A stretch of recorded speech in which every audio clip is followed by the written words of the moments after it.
Agora, uma coisa eu quero dizer para você, uma coisa que você não pode se acostumar, às vezes a vida propõe situações que você tem que aceitar e se acostumar. Agora, uma coisa que você não pode acostumar é ficar sem ouvir a voz de Deus, é ficar sem chamando a presença de Deus a todo momento, onde quer que você esteja. Você não pode acostumar, eu sei que às vezes a rotina, e a gente está vivendo um momento inusitado, em outras épocas diz que isso já aconteceu, mas não na geração dos que estão presentes aqui, isso não aconteceu. A gente não pode se acostumar sem ouvir a voz de Deus, sem estar tendo uma vida de oração, sem estar buscando a presença de Deus, sem estar querendo saber o que Ele quer de nós hoje. Amém? Glória a Deus. Nesse momento, eu gostaria de saber se tem alguém que nos visita pela primeira vez, the first time, levanta a mão, por favor. Aqui nós temos um rapaz aqui, que a primeira vez, só levanta a mão bem rápido, que nós vamos distribuir uma singela lembrança para você. Temos aqui, tem mais alguém? Aqui também tem o nosso amigo ali, aqui no canto, tem mais alguém? Glória a Deus. Quero dizer que é uma honra ter vocês aqui, e eu declaro em nome de Jesus Cristo que vocês sejam muito, mas muito, aqui também? Sejam muito, mas muito bem-vindos em nome de Jesus, e a igreja diz? Amém. Aí, galera abençoada, viu? Coloca a mão no seu coração, querido. Fale com Deus. Fale com Deus. Não sei o que você precisa, não sei qual a palavra que você necessita, mas fale com Deus. Com certeza Deus tem uma palavra para você hoje, amém? Deus tem uma palavra para você hoje. Eu tenho certeza que Deus tem uma palavra para você hoje. Peça para que Deus fale contigo, amém? Peça para que o Espírito Santo de Deus ministre no mais profundo do seu ser, no mais profundo do seu coração. Espírito Santo de Deus, nós colocamos as nossas vidas diante do altar, Pai. Nós declaramos que nós somos necessitados da presença do Senhor, Pai. Nós somos necessitados da palavra do Senhor. Nós somos necessitados de um toque do Senhor. E é no nome de Cristo Jesus, Deus, que nós entregamos esse momento diante do teu altar. E, Deus, declaramos, Deus, que não há mais ninguém mais bem-vindo aqui do que a tua presença, Espírito Santo de Deus. Então, peço, Deus, venha falar e a ministrar em cada coração a tua verdade, a tua palavra, a começar pela minha vida, em nome de Jesus. Amém, amém e amém. Meus queridos, olha só, eu faz uma semana que eu desaprendi uma coisa, mas foi positivo. Eu desaprendi para aprender da maneira certa. Sabe que numa geração que a gente está vivendo, saber desaprender algumas coisas, largar algumas coisas, para abrir para o novo, é a melhor coisa que você pode fazer. Porque se você é acostumado, engessado num sistema, e de repente a coisa muda totalmente, e se você está acostumado a só fazer aquilo e não está disposto a desaprender, abandonar alguns costumes, para se adaptar ao novo, você acaba perdendo. Eu gosto muito de Israel, até porque, eu sempre falo isso constantemente na minha pregação, né? É igual você com certeza tem algo que você gosta e te chama a atenção, e você o tempo todo, quando pode, cita um exemplo daquilo. E eu gosto tanto porque a Bíblia toda se passa por lá. Então, é impossível você ler e não te remeter ao que você viu, ao que você estava lá, né? Com tudo que você vê e ouve, o impacto é maior. Quando João recebe uma palavra dura junto com os discípulos de Jesus, ele fala assim, olha, para onde nós iremos? Ele fala, se só tu tens as palavras de vida eterna, o que nós temos ouvido e visto, nós não podemos deixar de falar. Paulo e Silas, eles foram presos, apanharam na prisão, e aí fala assim, ó, nós vamos liberar vocês, mas para de pregar esse negócio aí. Eles falam assim, mas como é que nós vamos parar de pregar aquilo que nós ouvimos e vimos? Como é que nós vamos? Não tem como. Eu ouvi. Sabe, meu irmão, o que você vê e ouve, os testemunhos daquilo que Deus vai fazer na sua vida, é impossível que você não conte, é impossível que você não espalhe. Isso é o Evangelho é uma vida de milagre, o Evangelho é uma vida de boas notícias, o Evangelho é o cara que está caído, mas o levantar vem de Deus, levanta. Essa vai ser a tua história, que você vai ver e os outros vão ouvir. Você ouve, isso vai mudar você, porque isso vai gerar fé na sua vida, e você vai chamar à existência as coisas de Deus para você, e sua vida vai sim começar a mudar. Então, como eu estava falando para vocês, eu desaprendi, mas aprendi algo muito poderoso. Eu já falei para vocês sobre Jericó, inclusive eu disse aqui e não corrigi isso. Jericó, Josué, amaldiçoou aquela cidade. Jericó, para quem não lembra, é aquela cidade em que você não fica em Israel, quando você vai para Israel você passa lá, mas é uma cidade que tinha as muralhas, vocês lembram? As muralhas. E o povo deu 7 voltas ao redor das muralhas, e as muralhas caíram. Essa é a cidade de Jericó. E aí, quando as muralhas caíram, e o povo de Deus entrou lá e guerreou, enfim, ganhou a guerra, porque Deus fez os muros descerem, Josué deu uma palavra dizendo assim, olha, maldito aquele que reconstruiu essa cidade. Foi o que ele disse. Maldito seja amaldiçoado aquele que reconstruir essa cidade. Aí ele dá o detalhe da maldição, ele dá o detalhe da praga. O detalhe da praga era o seguinte, o cara que vai reconstruir essa cidade, o primogênito dele, ou seja, o filho mais velho desse cara, vai ser enterrado debaixo dos fundamentos dessa cidade. E o filho mais novo vai ser enterrado debaixo das portas dessa cidade. Ou seja, você no início você faz a fundação e depois você conclui com a porta. Então ele está dizendo o quê? Que o filho mais velho de quem fosse construir aquela cidade ia ser enterrado debaixo do fundamento, de tão amaldiçoado, e o filho mais novo ia ser enterrado debaixo da porta. Uma coisa que eu e você temos que entender, e a gente aprende na escola, é que existem os antônimos, né? Antônimo, o que é um antônimo? Isso eu nunca esqueci, aprendi, acho que na 4ª série, nunca mais esqueci. O que é? Alto, baixo. Olha, a galera aqui, eu vou ensinar da 4ª série. Pastor, eu venho na igreja, o senhor ensina até português? Sim, ensino. A gente ensina tudo aqui, é completo, o culto é completo. É gramática, é matemática, já eu começo com os números aqui também. Mas para você ter noção, alto, baixo, certo? Bom, ruim, certo? Bênção, bênção, bênção, maldição. O povo nem quer falar, né? Maldição, ninguém quer, né? Agora, uma coisa que você tem que entender, você veio para a igreja aqui para ser abençoado, certo? Você quer ser abençoado. Se você quer ser abençoado, meu irmão, você concordando ou não, existem pessoas amaldiçoadas. A maldição existe. Se você quer ser abençoado, é porque você pode ser amaldiçoado. Isso é uma questão de lógica. Você pode ser amaldiçoado. Você pode estar vivendo um ciclo de praga de maldição. Isso é... eu não acredito. Meu irmão, você já entrou num lugar que você entra naquele lugar, meu Deus, mas que coisa pesada, que clima pesado aqui dentro. Do nada. Você já conversou com uma pessoa que ela, meu Deus, puxa minhas energias. Tu acha que isso é o quê? Acha que isso é o quê? Magnetismo? Não, senhor. Bênção existe. Tem aquela pessoa que você conversa e, meu Deus, ai, pastor, como conversar contigo? Nossa, né? Eu abençoei você, conversando, eu te abençoei. Tem pessoas que eu converso e me abençoam.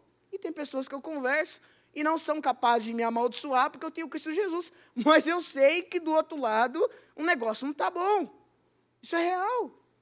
Eu não concordo. É real, você gostando ou não. E você sabe, pode até negar, mas você sabe que isso é real.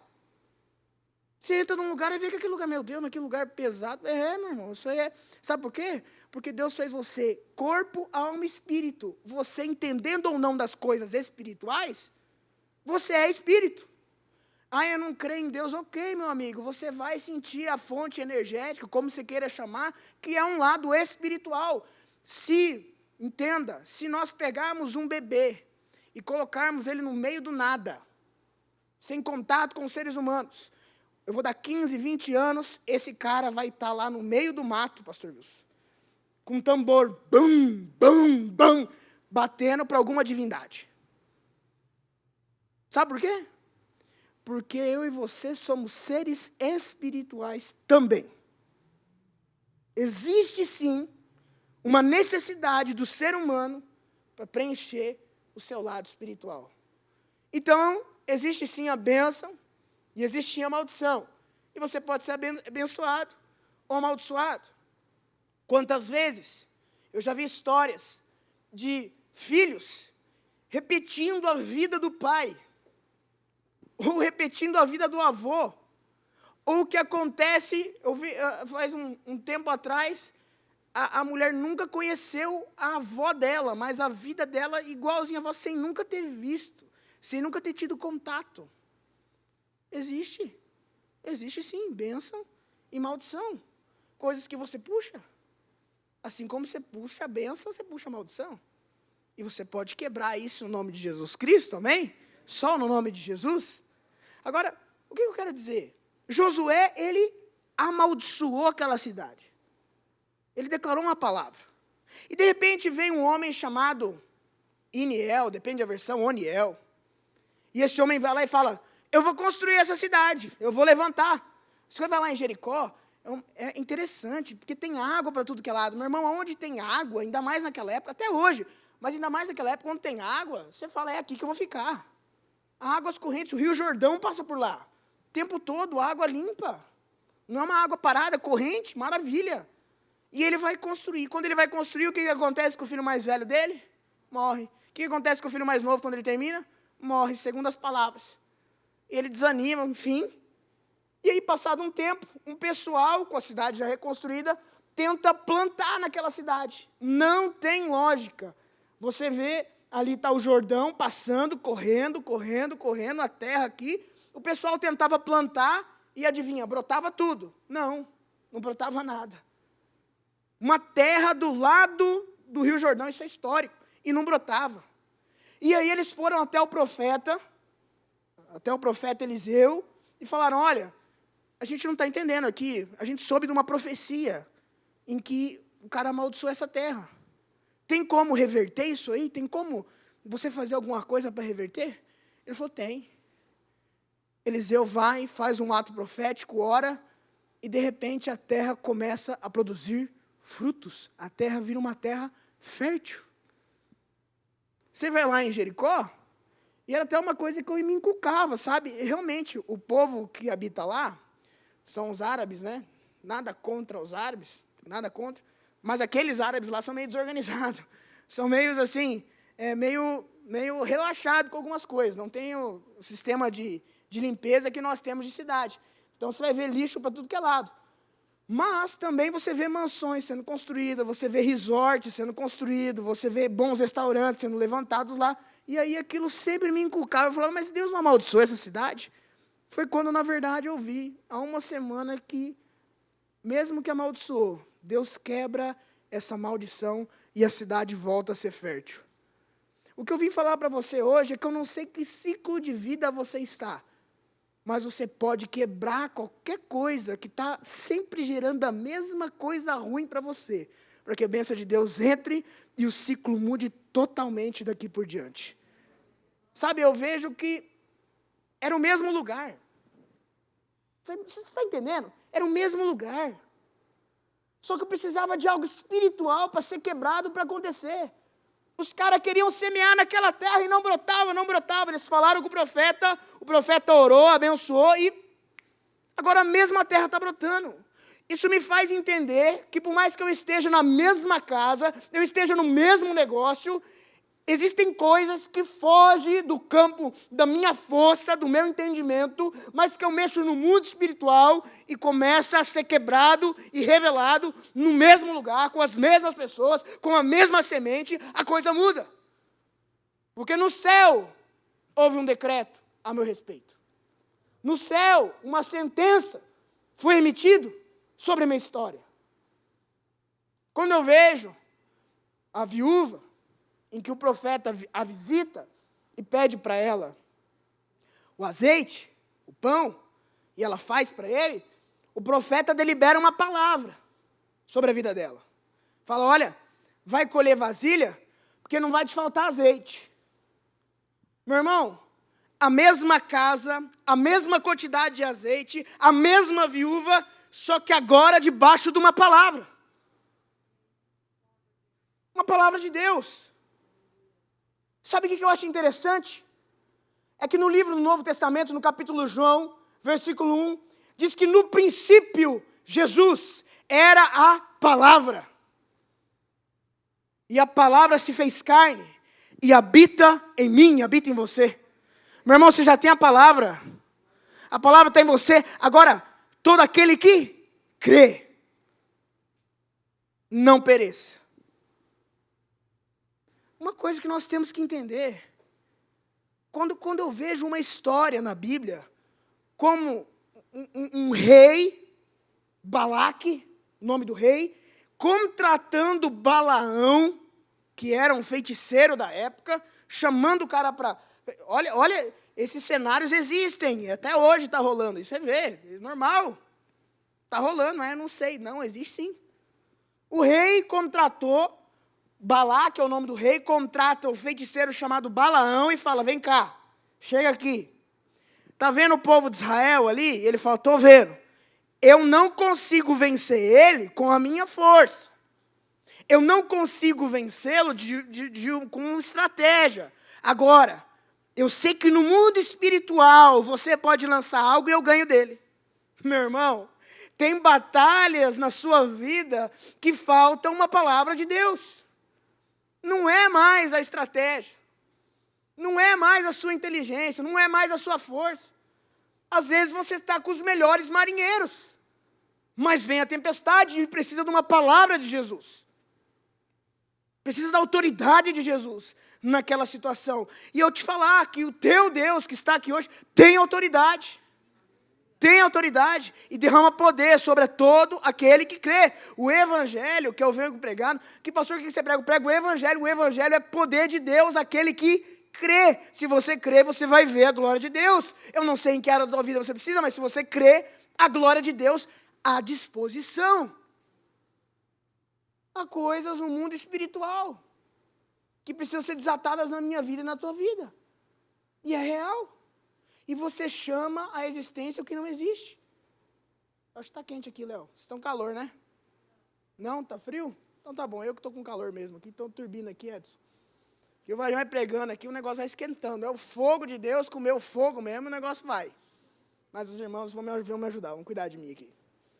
Meu irmão, quando eu olho, por exemplo, para a vida de Abraão.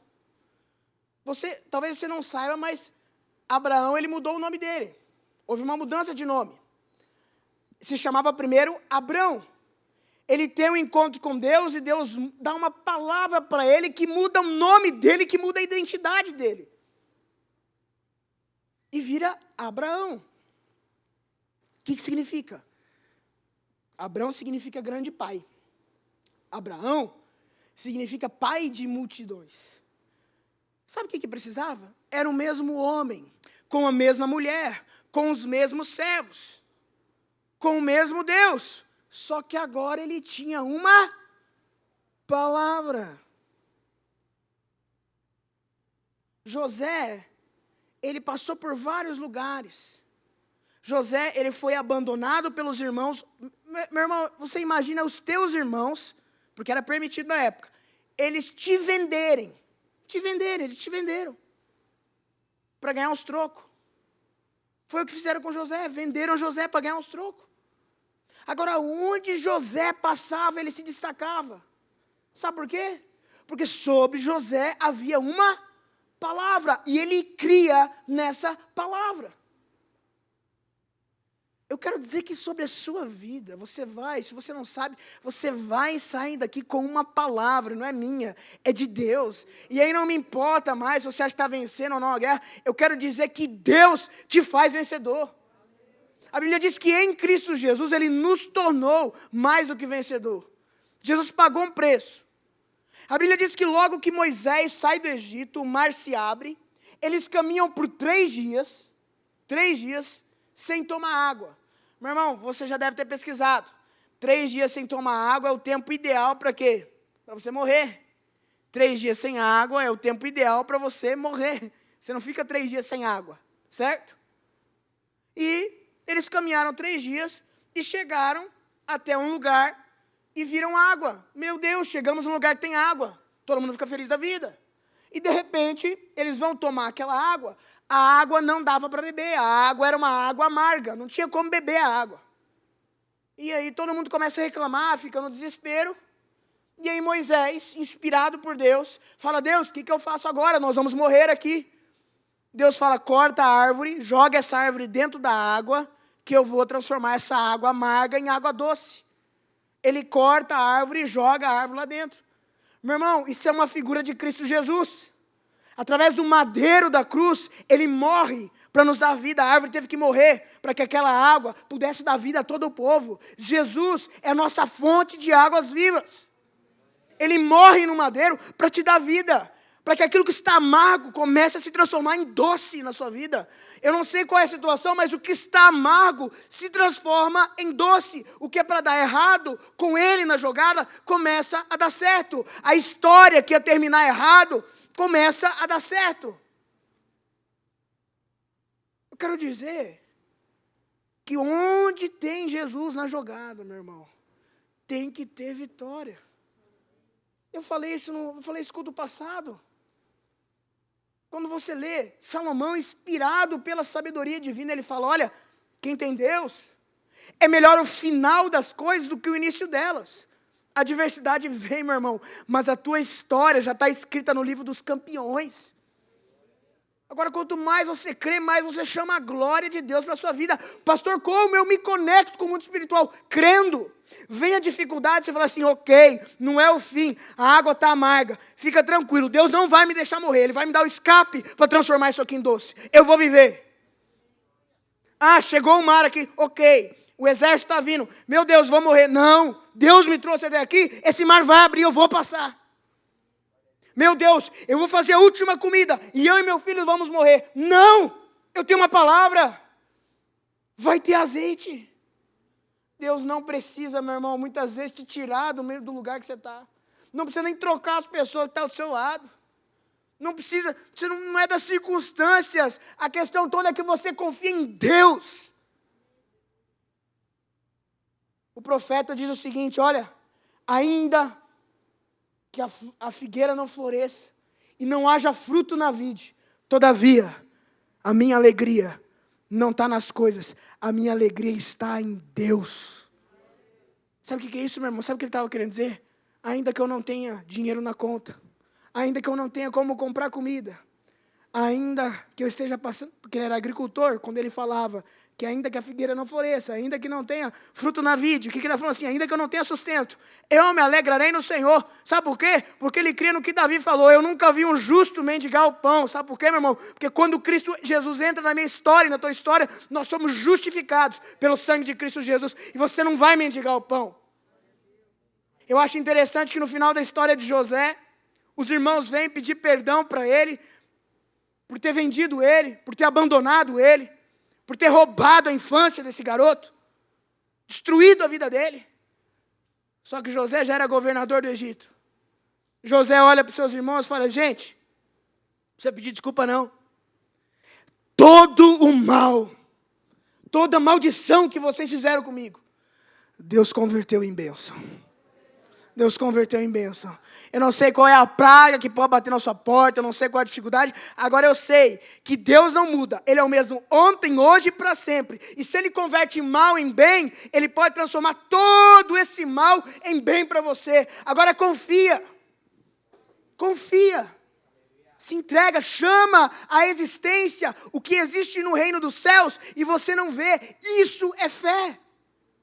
O que seria fé enxergando, meu irmão? Fé é caminhar seguro, não vendo o chão, mas sabendo que Ele está lá. Fé é dar o passo, sabendo que vai ter um degrau, ali, bonitinho, sabendo que vai ter piso, e você dá o passo. Porque a tua estaca, meu irmão, está debaixo de uma palavra. Você está debaixo de uma palavra. Eu não sei qual é a etapa da sua vida. Eu não sei qual é o ciclo da sua vida. Mas Deus hoje vem e muda seu nome. Ele entra em Abraão, a mesma pessoa, agora com uma palavra e tem filho. Ele entra em Jacó, que era enganador, e muda o nome de Jacó e transforma em Israel. A mesma pessoa, nas mesmas circunstâncias, com os mesmos pensamentos. Agora um dia, Deus entra na vida dele. E tudo muda. Sabe? Ai, pastor, mas é que eu não consigo, meu irmão. A questão não é que você consegue ou não consegue. Essa nunca foi a questão. Porque se Deus em algum momento achasse que você ia conseguir, Ele não enviava Jesus para cá. Se Ele achasse que você era capaz por si mesmo, Ele não tinha bênção, não tinha maldição, não tinha mundo espiritual. Agora eu quero dizer uma coisa, porque ele sabe que você não consegue sozinho, que ele diz que você pode todas as coisas porque ele te fortalece.